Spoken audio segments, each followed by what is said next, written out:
Genuine. U ancha vaqt oldin bu narsalarni reja qilib qo'ygan ekan. U mening karyeramga yordam bermoqchi bo'lgan ekan. Men uning ko'p qizlar bilan birga yurishni bilaman, lekin shunday holatda ham u men haqimda qayg'uradi. Mening hissiyotlarimni inobatga oladi va sirli ravishda mening o'sishimga yordam beradi. Shoshil qana bo'la qol. Uning sovg'asi melar turadi. Orqa qarama. Bu jiddiy biznes. Bilasanmi, Genuine bunday yomon kishi emas. U juda ham to'g'ri odam. U o'zining so'zida turadi. Va'da bu va'da toki bajarilmagungacha oddiy bir rasmni butun boshli olam deb fikrga borma. Men senga yordam beraman bu mavzuga. Olov yoqishga. Jenursa nega men u kabi yigit bilan uchrashmadim? Bu narsa uni boshqa qizlarga berishim kerakligini anglasa ham men bunga rozi bo'lar edim. Qanday maxluqning g'ajiydigan ovozlari. Demak siz va'da berdingiz. Shunday so'zingizdan qaytmang. Muammo yo'q, ertaga men kompaniya bilan kelishaman. Hujjatlarni birgalikda ko'rib chiqamiz. Hozirda menga Zayoqning telefonidan menga zidga inson. Bu mutlaqo Zayoqi emas. Uning yozishi, uning munosabati bu mutlaqo notanish kishi. Bu kim bo'lishi mumkin? Bu Qiyal Mingmi? O'shasi yo'q. Demak sen mening pullarimni ishlatmoqchisan. Mayli, men bunga ruxsat beraman. Toki sen mening pullarimni ishlatolmaydigan holatga kelguninggacha sen yeysan va oxirida qusasan. Sen aytyapsanki, Genuine senga xiyonat qildimi? Ha, shunday, siz to'g'ri tushundingiz. Bugun men bir guruh qizlar bilan u haqida surishtirdim. Xo'sh, nima deb o'ylaysiz? Bizlarning barchamiz u bilan bir xil munosabatda ekanmiz. Va bizlarning barchamiz bir vaqtning o'zida u bilan aloqada bo'lganmiz. Bo'lishi mumkin emas. Bu chindanmi? U chindan ham shuncha qizlar bilan uchrashib yurganmi? Genuine shunga o'xshagan odamga o'xshamagan edi. Bu ish baribirga ham men u bilan hali to'liq munosabatda emas edim. Bu narsa hali tasdiqlanmagan edi. Kim guruh chatiga yozyapti? Qanday guruh chati? Bu guruh chati menga o'xshagan qizlar tomonidan yaratilgan. Bizlarning barchamiz Genuine'dan qasos olmoqchimiz. Shunday ekan bizlarning barchamiz uning harakatlaridan xabardor bo'lib turishimiz kerak. Zayoqi Genuine menga bitta stream platformasini to'g'ri sozada berishni aytdi. Va ko'rinishidan bu ancha qimmat turadi. Yo xudoyim, chindan ham unga 5 milliardlik platformani sovg'a qildimi? Zayoqining nimasi mendan ustun turadi? Mening kichik qizalog'im, sen o'zing onangga birozgagina ishonishing kerak va eshitishing kerak. Mening taxmin qilishimcha, sen bu qizlar guruhidan aldangansan. O'tmishda sening otang va men bizlarning o'rtamizda juda ulkan bo'lgan tabaqaviy bo'shliq bor edi. Bu bo'shliq misoli ulkan okean kabi edi. Lekin men bunga parvo qilmadim. Ammo lekin ular menga har doim qo'pollik qilishdi, zo'ravonlik qilishdi. Lekin oxir-oqibat men sening dadang bilan birga bo'ldim va baxtga erishdim.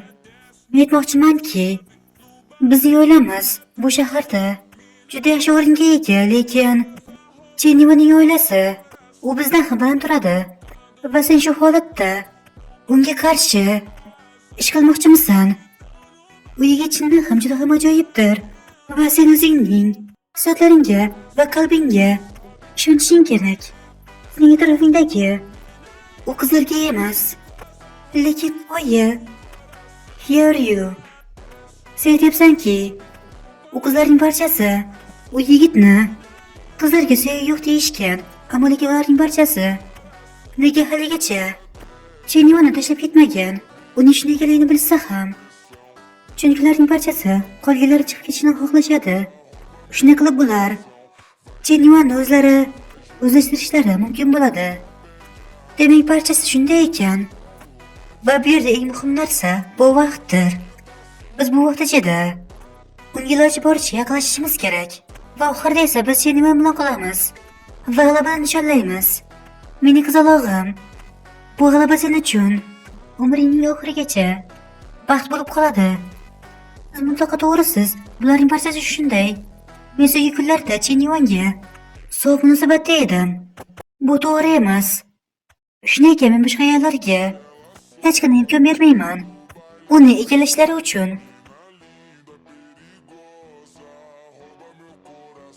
Hiyarui. Jennifer, meni kechiring. Men shuncha vaqtdan beri sizga so'z munosabatda bo'ldim va sizni aybladim. Jenorsan, bu yana qanday drama bo'ldi?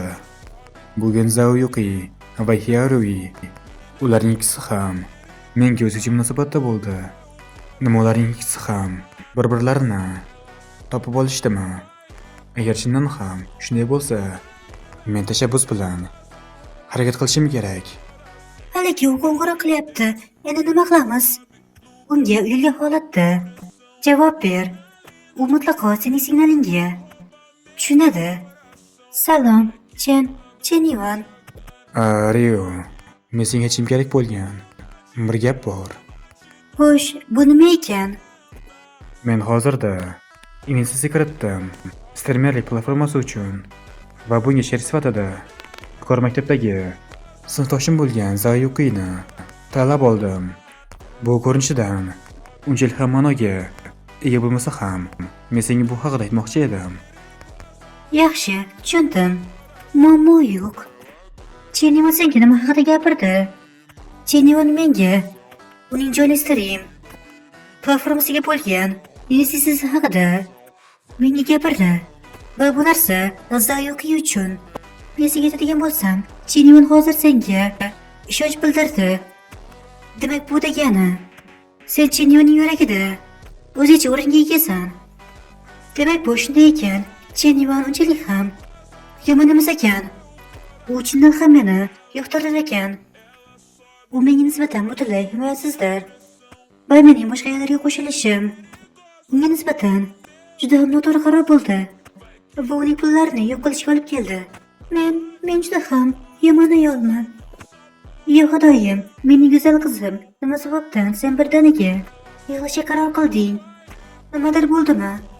Oyijon, menda Jennifer uchun juda ham katta bo'lgan aybdorlik hissi bor. Meni kechirishni xohlayman. Men unga sovg'a bermoqchiman. Bu albatta bu narsadan hayron qoladi. Xonim Zaoyuki, agar siz shu yerga va shu yerga imzo chekadigan bo'lsangiz, bizning hozirdagi jarayon deyarli yakunlanadi. Tushundingizmi? Yaxshi, tushundim. Bu chindan ham shunchalik osonmi? Ha, shunday. Shunday qilib hozir siz katta mushuk kompaniyasining egasi bo'ldingiz. Va endi siz bu kompaniyaning aksiyalarining ko'tarilishi yoki pasayishidagi sirli ma'lumotlarni o'qiy olasiz va sizga har kunlik hisobot beriladi. Bu kompaniya umrini yutqazganmi? Qanday o'ylasam ham Jennifer menga bu kompaniyani berdi. Ammo lekin bu kompaniyani boshqarishni o'rgangunimgacha men bu kompaniyani bankrot qilishim ham mumkin. U shunday inson, mehribon va shirin so'z, ammo lekin uning qizlarga sevgi ham yo'qdir. Afsuski shunday. Jennifer menga bu kimlarni berdi. Shunday ekan men albatta bu kompaniyani yuqoriga ko'tarishim kerak.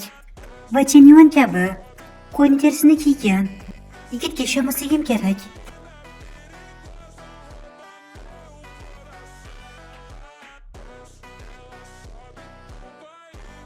Agar men Jenniferga mashina sovg'a qiladigan bo'lsam, bu qanday mashina bo'lishi kerak?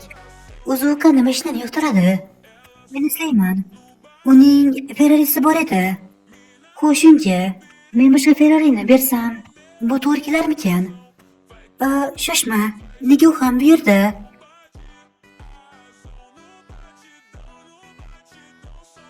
Bu sizsiz, opa Hiyao. Siz bu yerga mashina olish uchun keldingizmi? U qanday qilib bu yerga kelib qoldi? Nima chindan ham bizda bitta g'oya paydo bo'lgan bo'lishi mumkinmi? Yo'q. Bu siz o'ylaganingizdek Jenniferga emas. Mening dadamning tug'ilgan kuni yaqinlashmoqda. Shu sababdan men unga Bu Ulkan savol sifatida mashina sovg'a qilmoqchi edim. Yoki, mening qadrli singlim, siz Chenyuanga mashina sovg'a qilmoqchimisiz? U nimalar deyapti? Nima u meni sinab ko'rmoqchimi?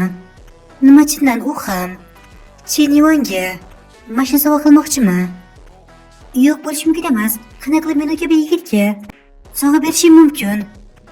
Men bu yerga xuddi siz kabi dadam uchun sovg'a olish uchun kelgandim. Chindanmi? Ha, bu chindan ham omadli holatdir. Ey xudoyim, xuddi shunday. Bu juda ham kulgili. Bu qanday to'qnashuv? Sizlar ham shu yerdamisizlar?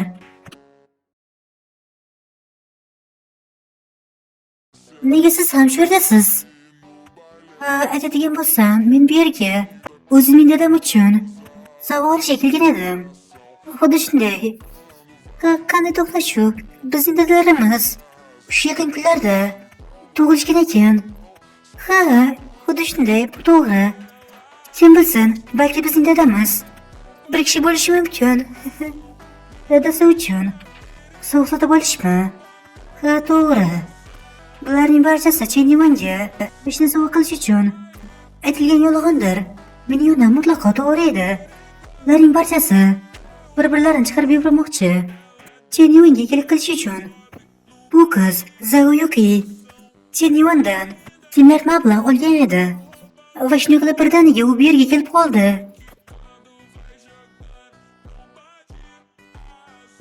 Men hoziroq yordam uchun qo'ng'iroq qilishim kerak.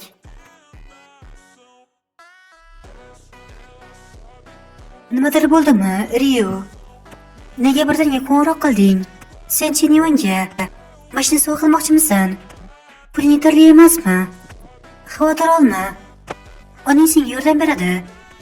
Mening qadrli qizalog'im. Chenbao oilamiz mablag'idan Ryuga oz miqdorda pul o'tkaz. Lekin xonim, bu pullarning barchasi Yoshinobning to'yi uchun asrab qo'yilgandi. Chenbao gapirishni to'xtat. Hozirda Yo'lasidagi eng katta baxtli bo'lib o'tmoqda. Hozirda Chenyuanni o'zimizga bog'lab olish eng muhim narsadir. Va lekin biz Yoshinobga nima deymiz? O'zingga oilamizni yuqorilashi uchun ularning barchasini qilganimizni aytamiz. Shunchalik tez. Onam chindan ham menga 60 millionni berib yubordi.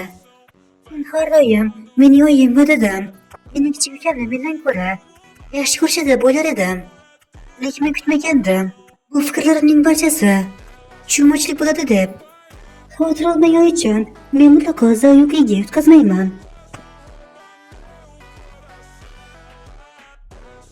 Taotian, men sizga aytgan va buyurtma qilgan Bugatti Veyron yetib keldimi? Bu ancha kutganimdan tez. Xavotir olmang. Men bularning barchasini nazoratim ostiga olganman. Qani ketdik VIP xonasiga. U yerda men tayyorlagan shartnomalar bor. Bu yerdagi barcha narsa juda ham go'zal va buning ustiga mashinaning oldidagi bu go'zal ayollar, ular juda ham beqiyosdir. Oldinlari men bunday joyga qarab bo'lmasdim ham. Va hozir men bu yerda bu kabi go'zallarni tomosha qilyapman. Ularning hammasi har doim shu qadar birga bo'lganmidi? To'xta, Zhao Yuqi chindan ham Hyerui bilan birga kelganmi? Ularning munosabati chindan ham temir kabi mustahkam bo'lishi kerak. Va u yerda qiyin ham bor. Bu yerda chindan ham kutilmaganda epik darajadagi jang bo'ladi shekilli. O'zicha kimdir meni kuzatayotganini sezgan edim. Aslida men chindan ham qachondir shu kun kelishini bilar edim. Lekin men bu kunni birinchi yildan keyin sodir bo'ladi deb o'ylagandim. Ularning barchasi bir-birlarini hozirning o'zida payqab bo'lishdi va bilishdi. Lekin ular shunday bo'lgan bo'lsa ham, janob Yan, siz bilan nimadir bo'ldimi? Sizni nimadir bezovta qilyaptimi? Siz bu yerda o'zingizni noqulay his qilyapsizmi? Menga ayting. Baribirga ham bularning barchasi juda yaxshi hissiyotlar. Shunday ekan menda bularning barchasini o'zgartirishga imkon paydo bo'ldi. Xavotir olmang. Shunchaki hozir Kutilmaganda mening oyog'imda og'riq paydo bo'ldi. Qaytganda janobsan, bugun bu yerda qanday holatda va qay darajada qimmat bo'lgan mashinalar bor?